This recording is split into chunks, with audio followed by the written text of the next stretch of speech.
Buenas noches, amados hermanos. Es para mí un placer haber sido invitado por el pastor David de la iglesia Bechar Shalom a esta conferencia defendiendo nuestra fe. Quiero primero poner este espacio en las manos de Dios. Así vamos a orar antes de presentarme y presentar el tema que se va a desarrollar. Bendito y buen Dios, te damos gracias, Señor, por tu amor, por tu misericordia, por ese cuidado, Señor, amoroso y providencial que tú tienes de nosotros y por tu palabra que es lámpara y luz para nuestras vidas. Agradecemos, Señor, por este espacio. Te ruego por mi vida y ruego por la vida de todos los hermanos que escuchan, que podamos, Señor, ser edificados por tu palabra en el nombre de Jesús. Amén. Amados hermanos, mi nombre es Oduber Miranda Benítez, soy uno de los pastores de la Iglesia Salvación y Vida Eterna en la ciudad de Barranquilla. De parte de la iglesia extendemos un cordial saludo. El tema que voy a exponer en esta noche es la filosofía del ateísmo y vamos a hablar del moderno ateísmo o lo que se llama el nuevo ateísmo. Y vamos a postular unas respuestas a estos retos que nos están aquejando como iglesia. En las últimas décadas ha irrumpido en Occidente un movimiento que ha sido muy mediático y representado principalmente por los que han sido denominados los cuatro jinetes del secularismo contemporáneo: Richard Dawkins, Sam Harris, Christopher Hitchens y Daniel Dennett. Después de los atentados del 11 de septiembre de 2001, comenzó una carrera mediática por llevar o por construir un chivo expiatorio sobre la religión, diciendo que es la raíz de todo el mal humano, acusándola de ser la causante de la violencia, del fanatismo y promulgando un discurso que básicamente dice que toda creencia en Dios es peligrosa y debe erradicarse del discurso público. Por lo tanto, aquí estamos negando todo diálogo y lo que se busca es la eliminación de esta creencia en Dios que ellos consideran extremadamente peligrosa. Básicamente podemos decir que junto con John Lennon creemos que este movimiento, si bien es cierto, ha hecho mucho ruido, sus argumentos son rara vez profundos, no son nuevos, realmente son el resurgir o la reformulación de viejos positivismos y de viejos argumentos. Hoy vamos a ver tres aspectos solamente de este nuevo ateísmo. Uno de esos aspectos es el cientificismo, es decir, todo se debe explicar por la razón científica. Esto termina siendo un cientificismo dogmático. El otro aspecto es una oposición radical entre razón y fe. Y el último que vamos a evaluar es la moralidad autónoma o una moral sin Dios. Estos puntos ciertamente son llamativos retóricamente hablando, pero al final no tienen una consistencia como se pretende hacer ver. Entonces, a partir de ahora vamos a hablar de una respuesta filosófica, pero también de una respuesta bíblica. Y queremos precisamente partir de la razón por la cual hacemos del desarrollo de este tipo de temas. A partir de la primera carta del apóstol Pedro, en el capítulo 3, versículo 15, encontramos esta instrucción.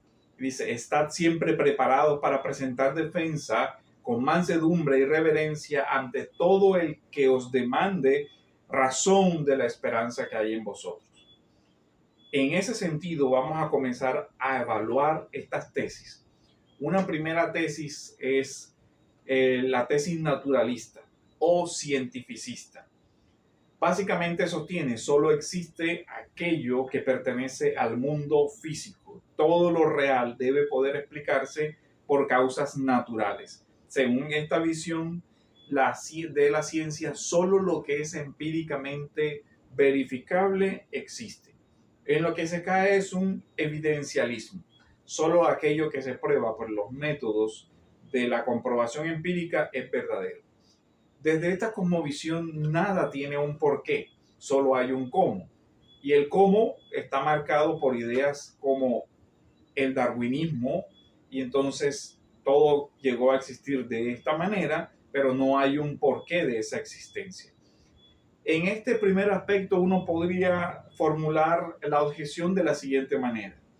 Solo es verificable aquello que la ciencia puede demostrar, pero la ciencia no puede demostrar esta afirmación. Se cae entonces en una especie de argumento del círculo que muchas veces ellos precisamente reclaman a la religión. El hecho es, no puede ser probada la afirmación central de que solo el método científico produce conocimiento.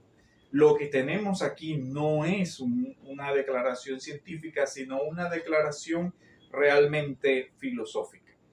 Y que además requiere la idea de que de la nada algo ha surgido. Así que para ellos no hay realmente una causa, una primera causa. La nada ha dado origen a todo.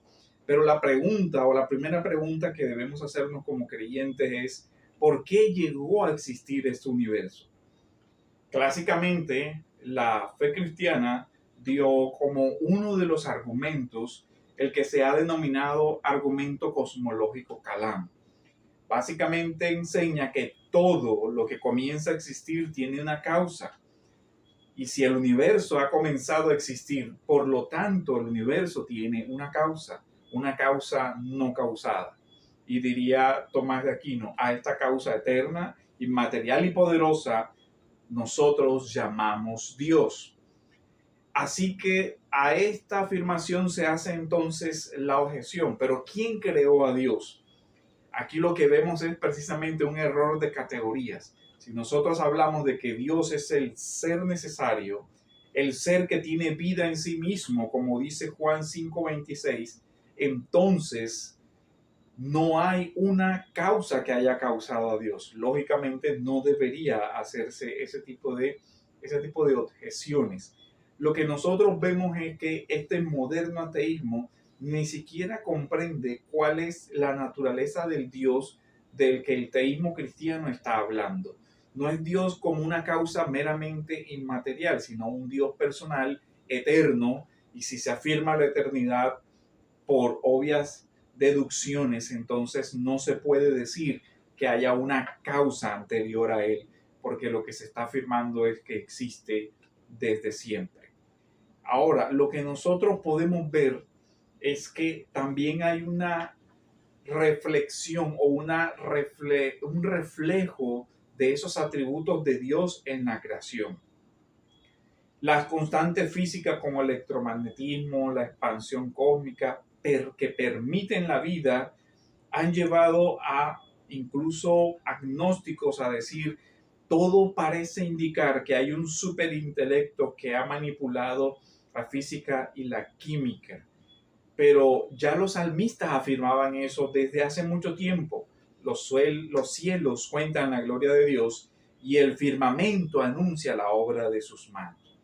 Y el apóstol Pablo, cuando le escribe a los romanos, también dice, las cosas invisibles de él, su eterno poder y su deidad, se hacen claramente visibles desde la creación del mundo, de manera que no tienen excusas. La cosmovisión cristiana, contrario a este ateísmo radical que pretende negar la causalidad del universo en un Dios, afirma que el universo no es un accidente, es una obra racional del Dios creador. Y a partir del hecho de la afirmación de que es una obra racional del Dios creador, también es falsa entonces la antítesis que se pretende plantear entre la razón y la fe. La acusación de este nuevo ateísmo es que la fe es principalmente una creencia sin evidencia, una creencia sin justificación, casi que una enfermedad mental que impide el desarrollo de un pensamiento correcto.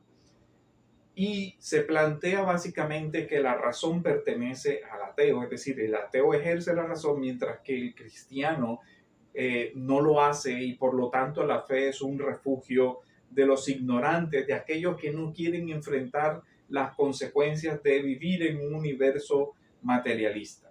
Ahora bien, ¿cuál ha sido la respuesta cristiana en la historia? La historia del pensamiento cristiano no ha hecho la dicotomía entre razón y fe. Al contrario, desde San Agustín, si bien es cierto que él plantea, creo para comprender, precisamente busca comprender. La fe cristiana busca la verdad, porque precisamente Cristo se presenta como la verdad y la vida. La fe cristiana también desde Anselmo ha repetido, no busco entender para creer, sino que creo para entender. La fe ilumina la razón sin anularla, sin destruirla. Otros teólogos como Tomás de Aquino ha hecho una distinción entre lo natural y lo sobrenatural. Y dice, la razón puede llegar a ver aquellas cosas que pertenecen a lo natural, pero hay unas cosas que pertenecen a lo sobrenatural y son reveladas por Dios. La razón como don divino es promulgado por el cristianismo. El cristianismo siempre ha sostenido que hay una razón porque Dios es un ser razonable, inteligente y que ha dado por la gracia a las criaturas participar en ese don de la razón. La Biblia nos enseña que el principio de la sabiduría es el temor a Dios y nos enseña que el hombre debe amar a Dios con todo su corazón, con toda su alma e incluye la mente, como lo dice el Evangelio de Mateo en el capítulo 22, versículo 37. Ahora, lo que nosotros podemos ver en la historia es que la fe sí ha sido motor para el desarrollo del pensamiento científico.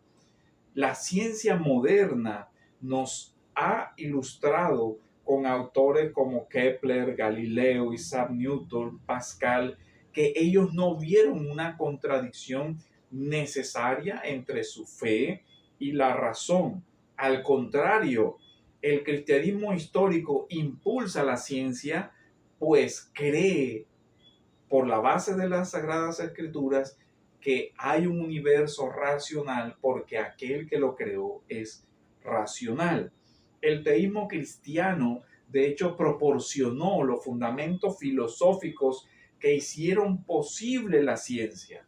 ¿Por qué? Porque la fe cristiana parte de la idea de que el mundo es un universo ordenado.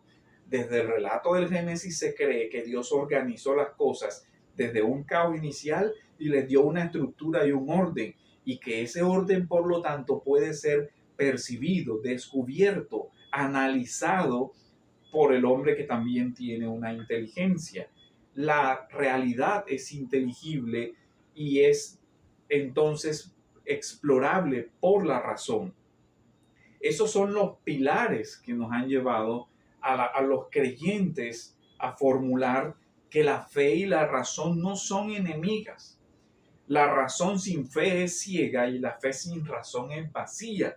De tal manera que en la historia del pensamiento cristiano no ha sucedido siempre lo que proponen estos defensores del nuevo ateísmo. Agustín de Hipona y Tomás de Aquino los vamos a utilizar como el ejemplo de la idea de que hay una armonía entre razón y fe. Si bien es cierto, Agustín sí niega que la razón humana sea completamente autónoma, sino que necesita de la iluminación de la gracia de Dios. En el famoso lema, creo para entender, esto no implica un fideísmo, es decir, no implica que la persona anule su razón para buscar un conocimiento irracional. No. Lo que él dice es que la razón humana tiene ciertos límites que son rebasados por los misterios divinos, pero que Dios en su gracia ha dado un conocimiento de ello revelado en la Escritura. Un ejemplo de esto es la carta 120 de Agustín, donde él dice, Dios está muy lejos de odiar en nosotros esa facultad por la que nos hizo superiores a los animales. No podríamos ni aún creer si no tuviésemos almas racionales. Agustín entendió entonces que el ser humano participa de ese logos divino y que la razón, lejos de ser enemiga de la fe, es su aliada. No, pues no podríamos creer si no tuviésemos almas racionales. Así que la razón debe ser iluminada por la fe para descubrir el orden del cosmos. Luego encontramos en Tomás de Aquino, en su obra La Suma Teológica y la Suma contra los Gentiles, que él distingue entre verdades alcanzables por la razón y verdades sobrenaturales, pero insiste que ambas provienen del mismo Dios verdadero y por eso la fe no destruye la razón, sino que la eleva, la perfecciona, la sana, entendiendo una verdad ya de orden teológico, antropológico, de la caída del hombre y por eso la necesidad de la restauración de su mente para poder entender las cosas creadas. Por eso en el pensamiento cristiano clásico no hay un conflicto entre razón y fe, porque la fe no suprime la razón, sino que la lleva a su perfección realmente. De ahí que la metodología tomista ofrece una guía para entender el universo desde las causas primeras y ir desde a descubrir esas causas primeras y trabaja sobre la realidad, es decir, sobre la causalidad material, pero entendiendo que esa causalidad nos lleva a preguntarnos por el origen de todas las cosas. De tal manera que nosotros podríamos utilizar estos modelos históricos para también hoy como creyentes relacionarnos con estos debates. La fe y la razón son como las dos alas que el espíritu humano emplea para conocer la verdad. Y aquí debemos luchar contra el reduccionismo de este nuevo ateísmo que cae en un cientificismo que dice que solo la razón empírica puede proporcionar certezas. Pero no es así. El teísmo realmente afirma que la razón tiene un lugar, pero que la razón también debe entender que de Dios vienen todas las cosas, como lo dice Romanos, porque de Él, por Él y para Él son todas las cosas, que es lo que decíamos al inicio. En estas ideas no hay un porqué, simplemente hay cosas que suceden, pero la escritura no solamente nos dice lo que sucede, sino el porqué de lo que está sucediendo y ese porqué se encuentra en Dios, que es el que ha dado origen a todo, el que lleva todo proceso a cumplimiento y de ahí que nosotros como creyentes no aceptamos de ninguna manera que el hombre o el universo sea un accidente cósmico. La teología cristiana cree que el cosmos es fruto de la mente divina y que en la razón humana Dios ha puesto su imagen y por eso hay una chispa de conocimiento que le permite entender la realidad, encontrarle sentido. Y precisamente en esa búsqueda de sentido es lo que nosotros vemos la posibilidad de el logo divino, la persona de Cristo, da realidad a todo lo creado, pero también da el porqué o el sentido de todo lo creado. El último aspecto que nosotros vemos que sobresale en estas ideas es una moralidad sin un fundamento trascendente. La tesis de la autonomía moral. El hombre puede crear las reglas de juego sin ninguna referencia a un valor supremo, a una verdad sobrenatural. Y al contrario, Hitchens y los demás dicen la religión envenena todo. Nosotros podemos crear un modelo cultural sin necesidad de la creencia en Dios, una ética sin Dios. Pero si no existe un legislador trascendente, tampoco existen valores morales objetivos para una referencia entre bien y mal. Aquí lo que vemos es que mientras se propone la idea de un darwinismo ciego, ¿cómo se encuentra la justificación de condenar los males del mundo? Y examinemos esto. Ellos dicen, hay un mal en el mundo, como los atentados del 11 de septiembre, o Hitler, o Stalin, o todo eso. Hay un mal en el mundo. Pero ¿cómo juzgamos ese mal si no podemos apelar a una justificación de la moral objetiva y universal? Entonces lo que nosotros vemos es que están utilizando una moral, están utilizando un criterio de bien o mal, pero no quieren dar una explicación de ese criterio, como si ese criterio no tuviera que tener una justificación. Y en este sentido, Dostoyevsky, en su famosa obra Los hermanos Karamazov, nos muestra que hay un problema cuando se quita el fundamento moral de Dios, porque en su obra él dice, si Dios no existe, todo está permitido. Si nosotros llevamos el ateísmo materialista hasta sus últimas consecuencias, podríamos afirmar, si el hombre es el resultado del azar, de la coincidencia, de la combinación simplemente de sustancias químicas, ¿de dónde surge su dignidad y de dónde surge la ética?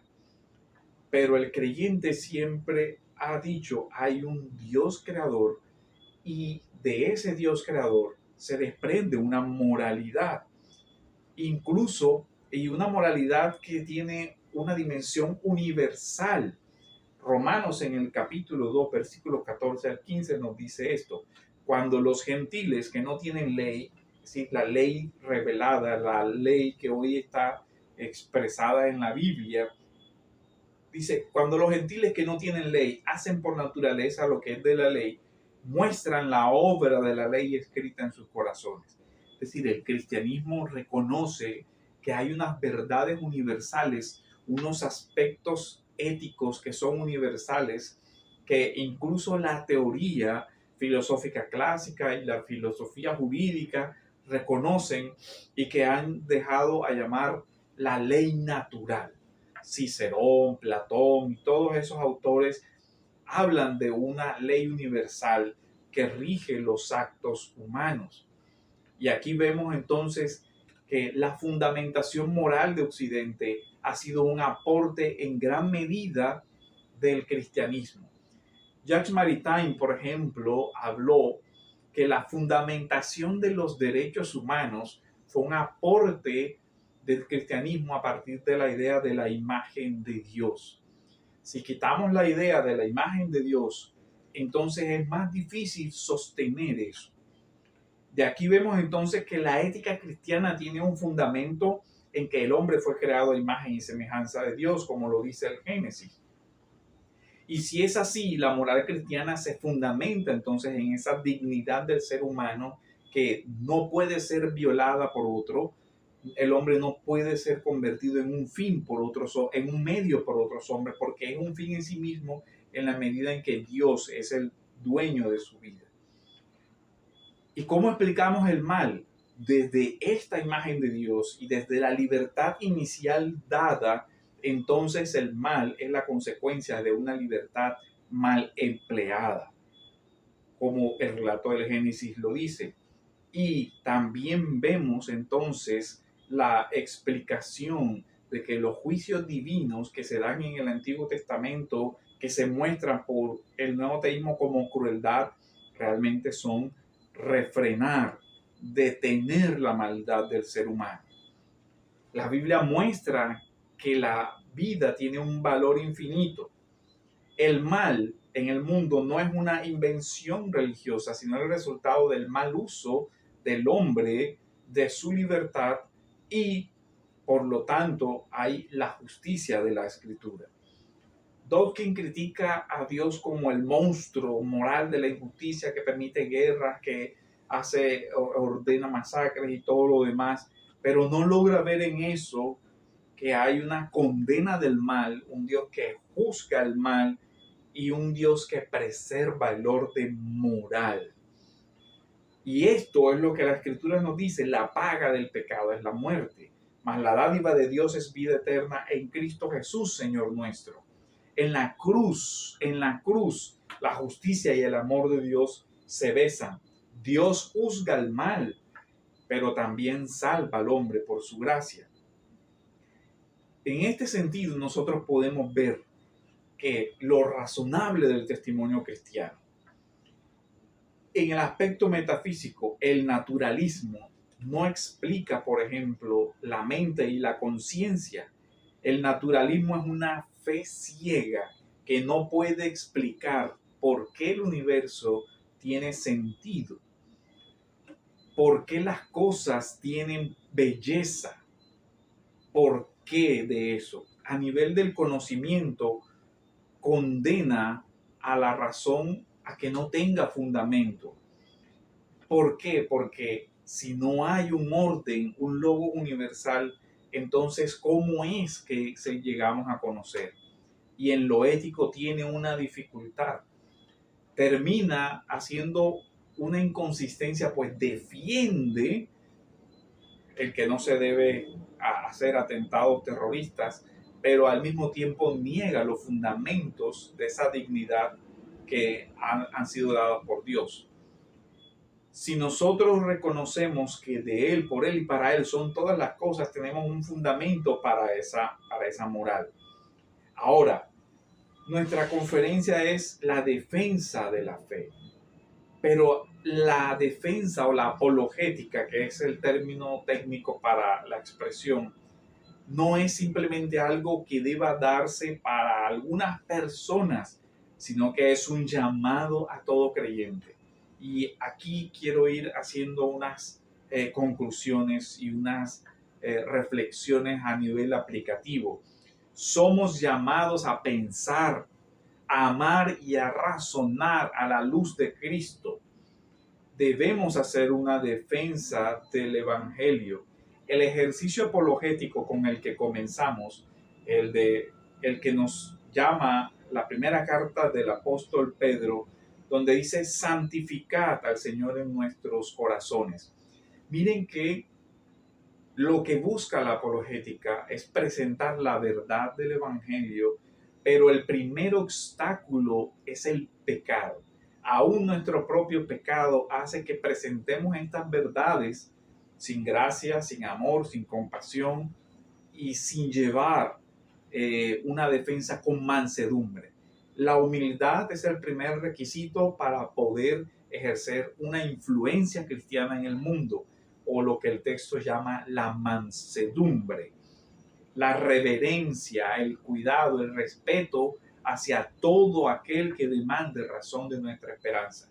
Así, aunque el discurso público contra la fe cristiana sea agresivo o sea hiriente, como creyentes debemos desarrollar esa madurez emocional y espiritual para responder con amabilidad, para no pagar mal por mal y para dar razón de la esperanza que hay en nosotros. Ahora, el texto también nos enseña algo, que la defensa de la fe no parte solamente de palabras, sino que la defensa de la fe se relaciona con la santidad. Santificamos al Señor, defendemos la verdadera espiritualidad cristiana cuando presentamos una apologética integral, es decir, que nuestras vidas son el testimonio de las verdades que creemos. Ahora, ¿a qué somos llamados también? Abandonar la idea, si la tenemos, de que la fe y la razón son algo que deben chocar. No es así, porque el texto de la Escritura nos llama a amar al Señor con toda nuestra mente. Lo que no aceptamos es el vacío del materialismo. El Evangelio sí ofrece razón de nuestra esperanza, redención y esperanza. Un Dios personal nos ha creado, nos redime y nos llama a renovar nuestra mente. La fe sí ofrece un significado absoluto porque la fe se basa en un Dios personal que nos ama a través de Cristo. Y si alguien quiere una prueba empírica, una prueba histórica, una prueba material, entonces el Señor Jesucristo en la cruz, en la historia, bajo el gobierno romano, bajo Poncio Pilato, dio muestras de que realmente hay una vida más allá de la material. Pero además también dio muestras de una verdad existencial, de la necesidad del ser humano, de ser amado, de ser corregido, de ser guiado, de ser sostenido. No solo de pan vivirá el hombre, no solo de lo material vive el hombre. Eso es lo que dice el Evangelio.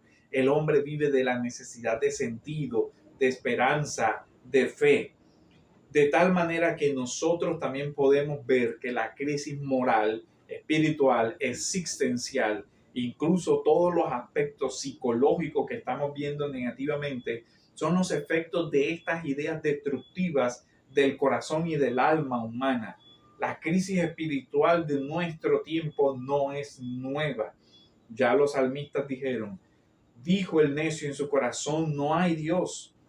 Y si no hay Dios, tampoco hay verdad, tampoco hay orientación, tampoco hay propósito, tampoco hay sentido de vida trascendente, tampoco hay verdad. Porque el Evangelio dice, conoceréis la verdad y la verdad nos hará libres. De tal manera que las respuestas ante este nuevo ateísmo es que nosotros como creyentes afrontemos el reto de reflexionar nuestra fe, de pensar nuestra fe y de no ocultarla en los escenarios públicos como es la pretensión inicial de estas ideas. Al contrario, nosotros podemos y debemos hacer una defensa de nuestra fe en todos los escenarios de la vida, porque Dios es el Señor de todos los aspectos de nuestra vida y a Él debemos santificar y por Él debemos vivir con mansedumbre hasta que el Señor vuelva. Y de esa esperanza debemos dar testimonio. La apologética hace parte de la misión de la iglesia de ir y anunciar el Evangelio y dar las razones de aquellos que nos la pidan. Así, hermanos, espero que esta pequeña reflexión sobre el pensamiento del ateísmo moderno nos lleve a ser diligentes en prepararnos para presentar esa defensa. Y que el Señor nos ayude. Amén. Y solo a Dios sea la gloria en Jesucristo nuestro Señor. Amén.